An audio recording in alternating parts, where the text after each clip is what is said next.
মহান আল্লাহর নৈকট্য লাভের উদ্দেশ্যে আত্মোৎসর্গই হল কোরবানি।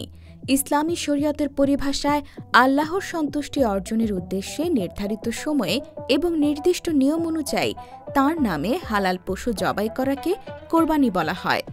ঈদুল আজহার এই ইবাদত মুসলিম উম্মার জন্য ত্যাগ, ধৈর্য ও আনুগত্যের এক অনন্য শিক্ষা বহন করে।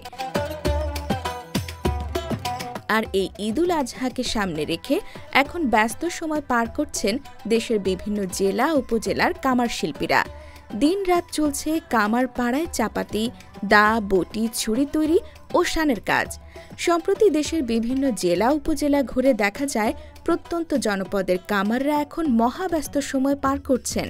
লাল আগুনের লোহায় কামারদের পিটাপিটিতে মুখর হয়ে উঠেছে কামার দোকানগুলো। টুংটাং শব্দটি তাদের জন্য এক প্রকার ছন্দ। চট্টগ্রাম নগরের পাহাড়তলী, ফিরিঙ্গি বাজার এলাকায় বেশ কিছু কামারশালা ঘুরে দেখা যায় পশু কোরবানির দা, ছুরি, চাপাতি সহ প্রয়োজনীয় সরঞ্জাম কিনতে এখন থেকেই কামার পাড়ায় ঢুঁ মারছেন সাধারণ মানুষ। কেউ বা আসছেন ঘর থেকে দা, বটি, ছুরিতে শান দিতে। বায়েজিদ উপজেলার শেরশাহ বাংলা বাজারের শিবু কর্মকারের সঙ্গে কথা বলে জানা যায়, আমার নাম সনাতন কর্মকার, আমি শিবু কর্মকারের কারিগর। এখানে থাকি, অনেক লোক আসে। এখানে লোক আসার পরে দাম করে ওটা কত দাম, আর কত দাম, চাপাতি কত দাম, আমি দাম বলি। তো আগের সে কোনো রেট একটু বাড়তি হলেও হইলে আর কারণে কাজ করতে পারতেছি না। তারপর আমার শিমুলটা দাও, আমার কোম্পানি এরকম আমার ওদের টাকা পয়সা করতেছে।